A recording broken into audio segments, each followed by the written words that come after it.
I saw a video about a week ago from a user called Alec Gunter, who is actually the brother of an online friend of mine, so I thought it was kind of a funny coincidence that he popped up in my YouTube feed. The video was him responding to another user called Melanie Mack, whom I've never heard of before watching this video, and I really wish it stayed that way, honestly. The video he was responding to was just her screeching about the LGBT community and how being gay is a sin, it's not what God intends, repent now or be damned to hell. It's especially amusing because if you take one look at this lady, she has the aesthetic and look of a leftist goth e-girl. And yet she's spewing exactly what you'd expect from a 60-year-old kook who probably has like 5 kids who want fuck all to do with her, who resides in like bumfuck Alabama or some shit. It's just a funny juxtaposition. But anyway, this video is not just about this specific person, more so she's just the launching pad for the topic of this video. But more so people in general who are like her. People who will get in your face and say that your way of life is inherently wrong because a 1,000-year-old book says so. This would also apply to me. I'm a straight cis dude, but I'm not religious. The label agnostic atheist fits me best these days. I don't believe in any religion. I think the idea that a magical man in the sky creates us is a little silly. But I like to retain the idea that maybe there is life beyond the one that we're living right now. Is my belief based on any rational thinking? Admittedly, no. Is it just superstitious nonsense made to cope with the high likelihood that there is nothing after death? Probably. I've just never come to terms with the idea of there being pitch black nothing for the rest of eternity after death. But at the same time, I don't think any of these ancient man-made books that have stories of people walking on water or fitting every species of animal into one ship is something to put much stock in either. But a lot of religious fundamentalists will probably tell me my lack of belief in their Bible is sinful and I need to repent as soon as possible. Why? You're not giving me any cogent reason to believe in your religion. You're just trying to stoke fear within me that's not going to work because I'm not a believer. Think logically for a second. I know that's probably too much for a religious fundamentalist to do, but bear with me.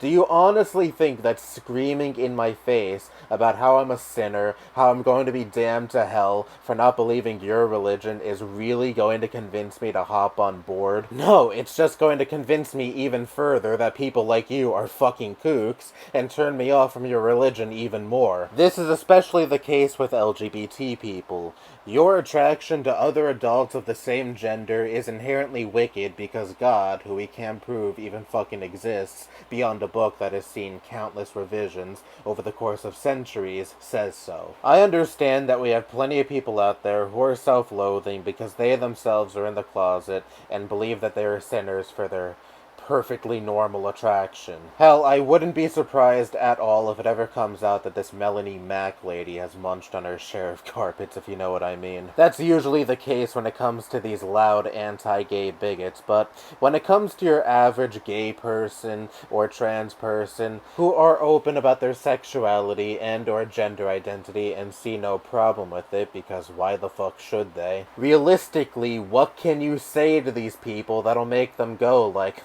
I guess my way of life really was sinful all along. I must repent now. Likely nothing beyond just, you're going to hell, God hates you, you're a sinner. But outside of your hyper-religious fundamentalist echo chamber, people see you for the hateful kook you really are. And same thing with this Melanie Mack lady. Who did her video likely only appeal to? Other hyper-religious bigots. I highly doubt her video had much pull when it came to the group of people she was targeting. And that's what I hate about a lot of religious fundamentalists. They're hateful, unconvincing people who bring nothing but wretched vibes to others. Your religion is supposed to be about loving thy neighbor, hating the sin, but loving the sinner, yet you practice none of that. In actuality, if you did actually abide by those philosophies, maybe not as many people would be so turned off by Christianity, at least when it comes to those who practice the religion. Like, if every Christian was a Mr. Rogers type, I'd probably be like, well, I'm still not very keen on the the religion, but at least its followers are some of the nicest people I've ever met. It's almost like people would be at the very least willing to listen to you if you weren't always constantly telling them that certain aspects of who they are that ultimately harm no one is degenerate and quote-unquote sinful. And look, don't get it twisted, if you yourself are religious and are not like the people I'm talking about in this video, then I'd probably be cool with you. Unlike these religious fundamentalists, I actually do have a hate the sin, love the sinner mentality, or in this case, it's hate the religion but tolerate the religious person. Again, so long as they're not like the people I'm talking about in this video. But I'm just really tired of all these fanatics telling me and other people that we're going to be damned to eternal suffering, all because we choose to not abide by what they tell us to. Which includes not having personal beliefs, or sexual preference, or a gender identity that ultimately brings no harm into the world. The real harm is coming from these people who want to stifle free expression and how one chooses to live their own life, all because some religious fanatics don't like it. That's all I have to say. Bye-bye.